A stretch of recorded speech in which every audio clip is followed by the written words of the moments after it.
This is Vito with Vitoyoga, and today I want to share a yoga stretch pose or series called Supta Hasta Padangusthasana. So I'm going to go through a couple of variations of this, and this is a stretch essentially from the Sanskrit. It roughly translates to supine, lying down on your back, hand to foot pose. So use this kind of lying down, strap on the foot. I mean, some practices you actually hold the foot. That would cause a lot of tension on my back given my flexibility. So for me, I'm using a yoga strap, use a tie, anything that helps you reach for your foot.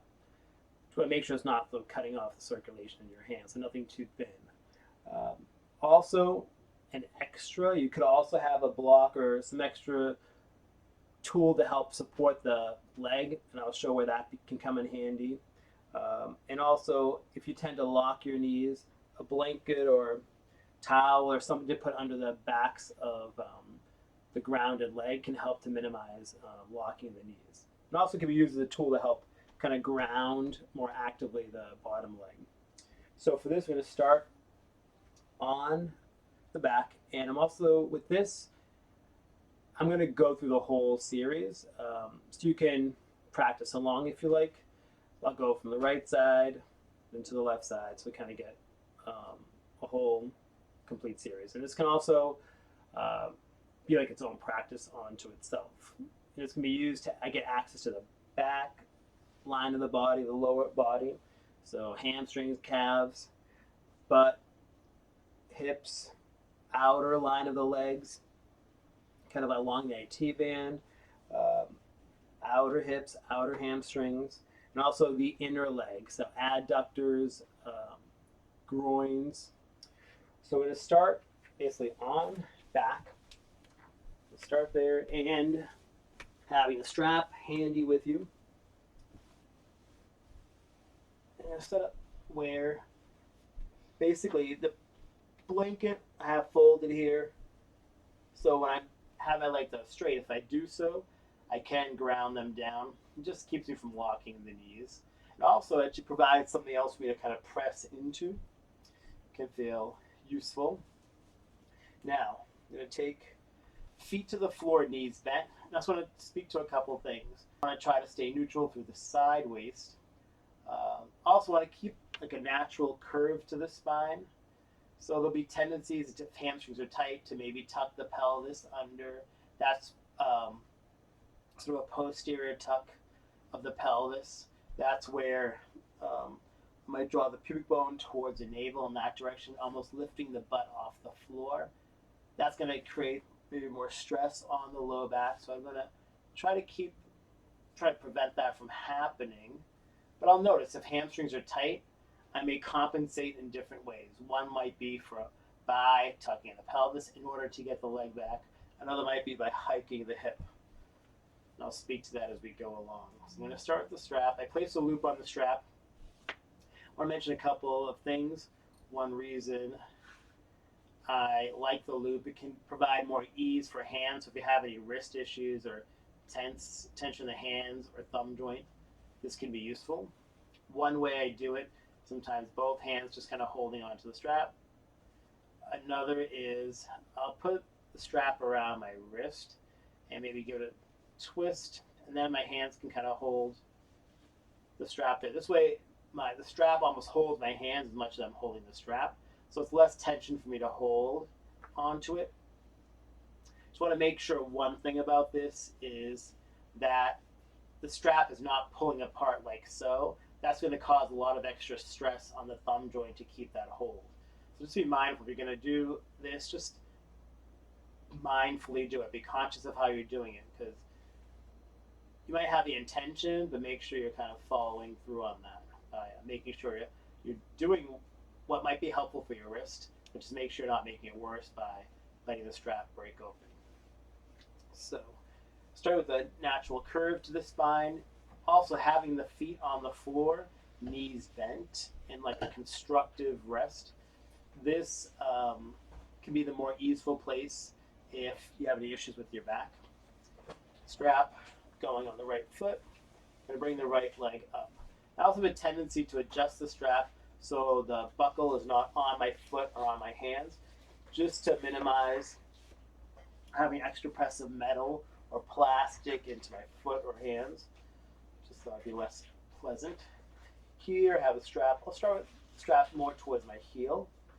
And once I get the strap on the foot, a couple things I'm going to look for is I'm going to give the leg enough slack so it can be straight to start. I'm going to start to then draw the leg back towards my face to the degree I invite an opportunity for the back line of the legs.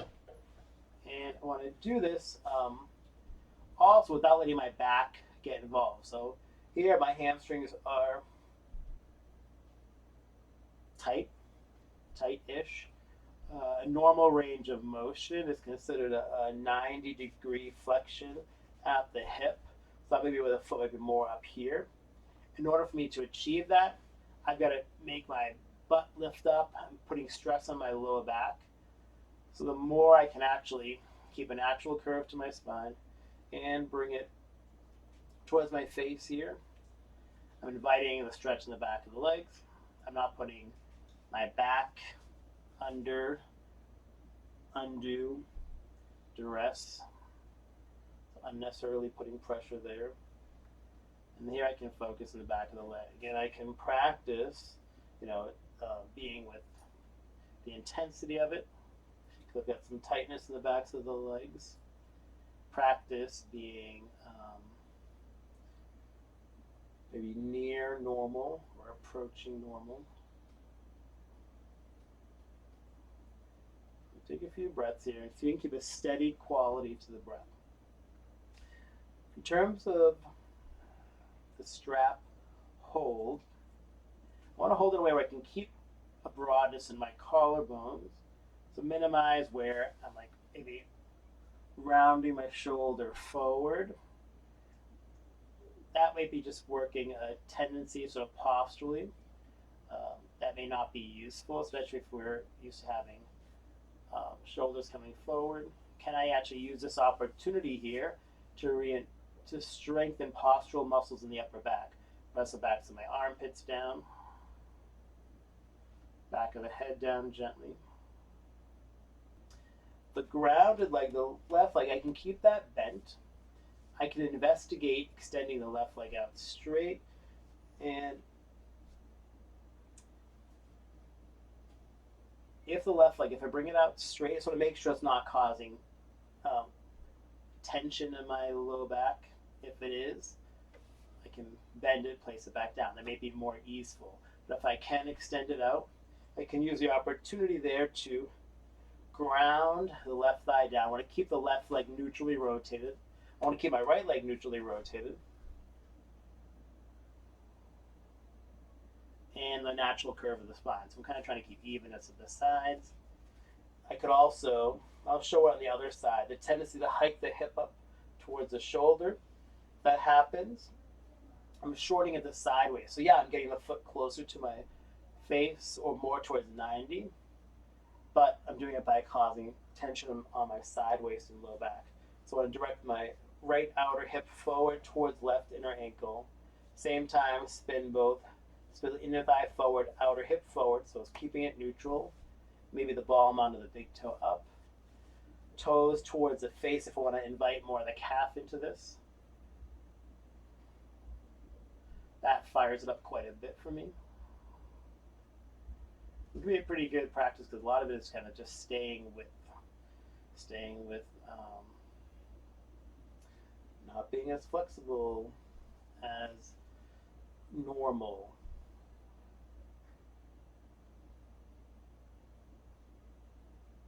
And staying with the discomfort or with the intensity.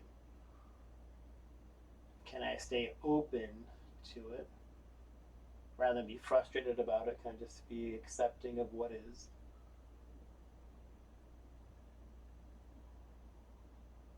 And with the breath, I can use it to keep giving me a moment to stay present to what I'm doing. So maintaining present awareness. But also, can I stay centered through the intensity of this? So breath will keep me present. You can use it to be a tool to measure the appropriateness of what I'm doing. If I find myself holding my breath or tensing up, I might notice how the breath becomes effective. Can I re-center myself with my breath again? So just start connecting to breath again. Here, I'm going to start to invite the upper inner leg, the adductor. So I'm going to take the leg to this side. So I got some obstacles maybe in my path. Here, I'm inviting the stretch for the upper inner thigh, the adductor groin. And the grounded left leg. I'm going to try to keep the left thigh grounding down to the floor. I'm not as tied to keeping my left hip bone locked down. That has in the past provided tension for SI joint for me. So I'm going to keep the left thigh grounded down. I'm okay personally if the hip goes a little forward, but I'm not letting my left leg come along for the ride. I want to keep grounding the left leg down. If here, for any reason I find I'm tensing or gripping or shaky with the leg, that's where a block can be useful. You can place it under the outer left, the right leg, wherever height serves you, and that provides also a little bit more ease. So I'm not tensing up around the leg, tensing up maybe in my arms. At this point, it allows maybe invites a little more of the opening more easily. And be really mindful that if the knee for any reason speaks to you at all through this series, see if adjusting the rotation of the leg makes a difference. If not, then skip that part of the stretching. You can always adjust where the strap is on the foot. Notice what your foot's doing. If I want to draw the leg back a little farther, sometimes if it's okay for your hip, you can maybe lift a little high, maybe rotate externally, turning the foot out, the leg rotating out, that'll turn the foot. So start that from the hip, then you can draw back a little bit more. And take one more breath here. Round down left leg. Next, exhale, tension on the strap. Make way through the rubber tree plant and bring it back up. Alrighty. Now, strap. I'm going to switch it to left hand. And keeping the right butt down to start. I'm going to start to invite an opportunity for the outer line of the leg. We go from the inner leg when it was to the side, now the outer leg. As I go across to the left, steady breath. If I don't feel much in the outer hamstring here, I could pull it back a little farther, so in the direction of over the left shoulder. This intensifies quite a bit for me. You can keep a steady breath through that.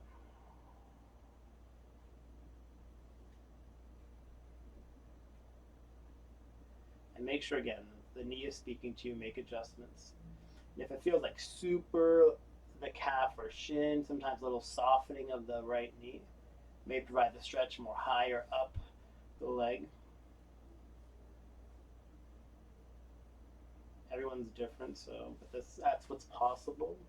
May not be your experience. There are definitely exceptions to everything. Next moment here, we're going to bring the right leg back up, and if it's okay for your back, given any disc issues, or any SI issues, if everything's cool, if it's okay to take a deeper twist here, we'll sometimes scoot, not always, the hips a touch to the right, extend the left leg out straight again, and start to bring the right leg farther across to the left side. Now here, I used to have issues, so if you feel it's just pulling in the back of the pelvis, like SI joint, if you know that's something for you, maybe go across less so you're not causing a pull or strain there. And I say that just because that's been an issue of mine and some students. This gets a little more intense, a little more of the outer hip and butt. Again, outer hamstring, the straighter the leg, maybe more intense it is.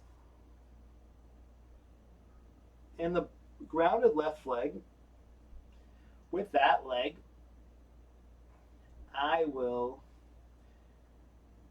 aim to keep it straight, but I allow it to turn a little bit to the left. I try to keep it grounding down. That gives me resistance.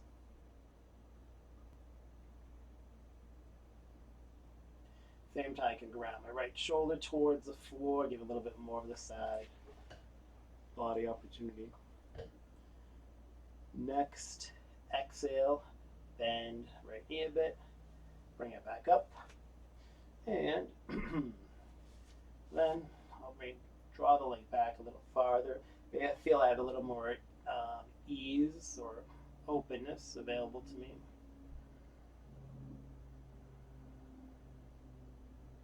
So even just doing that series feels like it gave you a little bit more space. Control. Release that leg out. Whew. Feel kind of initial effects of that. The leg feels a little longer than my left. It actually looks like it.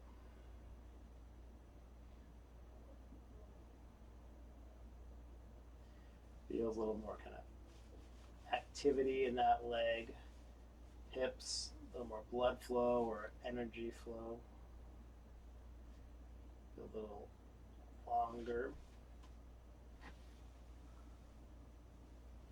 So feel what you feel. Bend the knees, plant the feet. And I'm going to start left side. Strap on, left foot, left leg up. And here, let the leg give enough slack so my leg can be straight. And then start to draw it towards my face. And feeling here, again, you might notice the butt wants to lift up in an effort to get the leg back. Keep a natural curve to the spine. So I may not get as close.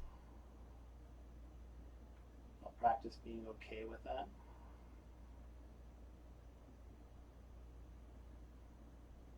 And can I maintain evenness of the side waist? Keep directing the left hip forward, left inner thigh forward.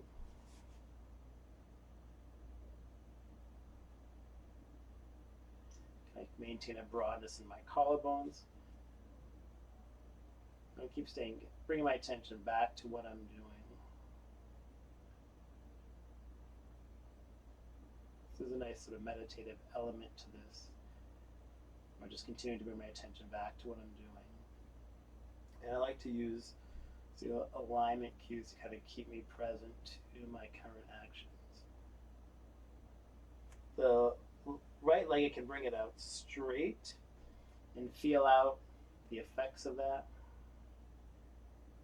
So I ideally practice staying present to what's happening and seeing clearly what's happening. But noticing tendencies to want to follow sort of preordained rules or assumptions.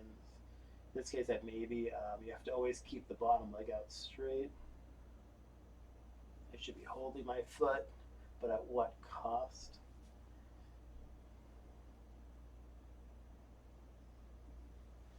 Maybe draw the toes to the face to bring the stretch a little more opportunity towards the calf or towards the lower leg. In this case, it's the part of the leg that's higher from the ground, but the lower part of the leg, or the more distal part of the leg.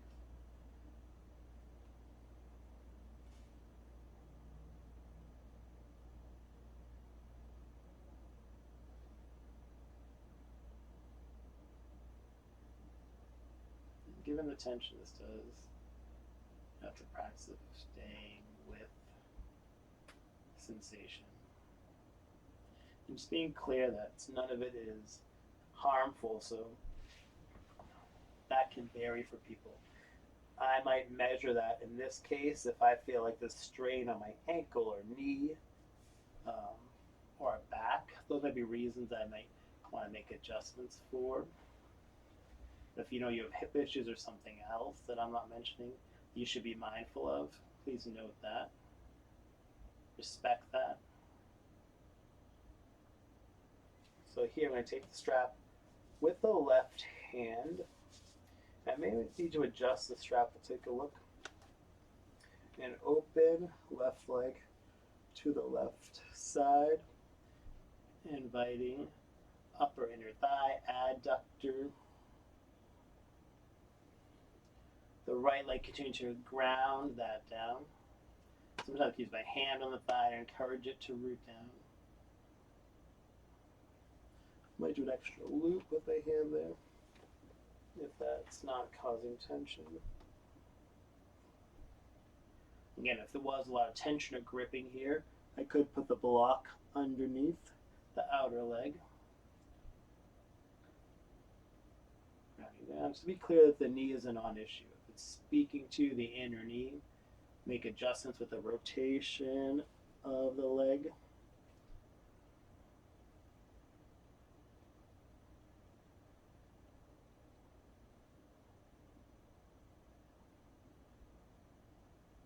I like to keep the left elbow down. That provides a lot more ease here versus my arm up. It can be a little more tense.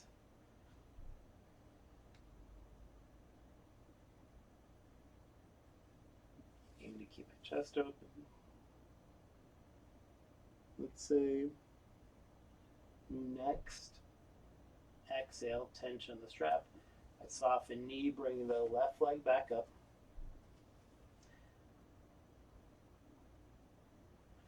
All right, strap with the right hand. Now I keep the left butt down, initially moving left foot. Maybe 5, 10 or more inches to the left. Going across initially, going the left foot to the right. Going across to the degree, my butt stays down just to start. Feel out the initial effects of this. I can pull the foot back farther if I'm not getting any stretch in the outer line of the leg. So still hamstring now, outer hamstring, outer hip. So if you need to be stretching the outer line of the leg, this is a good tool for that.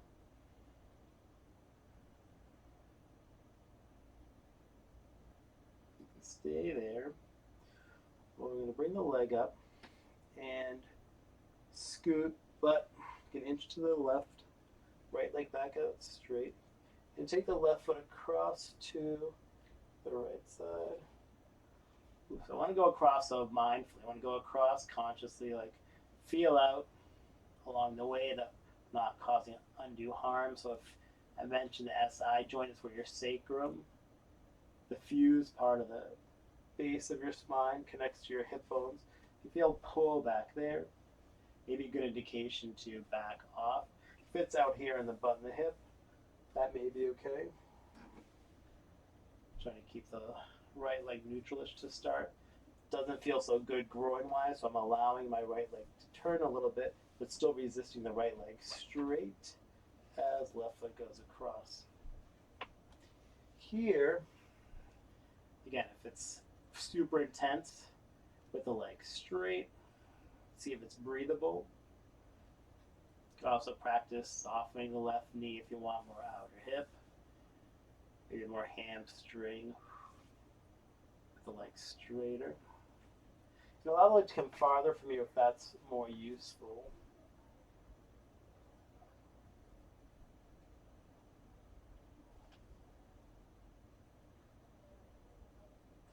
It is quite fiery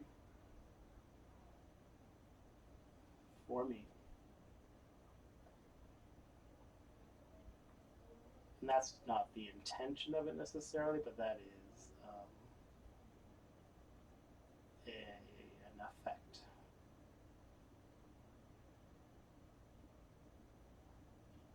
This is something that I tell myself I will do daily, but then I'm not great at following through on that. Practice daily, but not always going through this whole series. Well, I do like to do this beginning of like a flow practice. Makes Downward facing dog, sun salutations, forward folds, a little more accessible. I'm going to bring the leg back up, hips back to center. All right, maybe draw the left leg back a little more.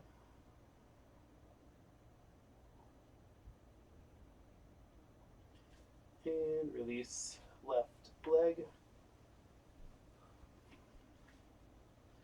And feel for initial effects of that.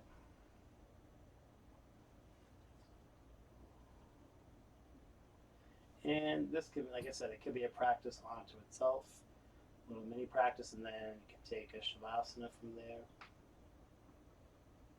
If you're done, mindfully roll to one side. And when doing so, plant the feet, roll to one side, use the bottom arm as a pillow, rest forehead there.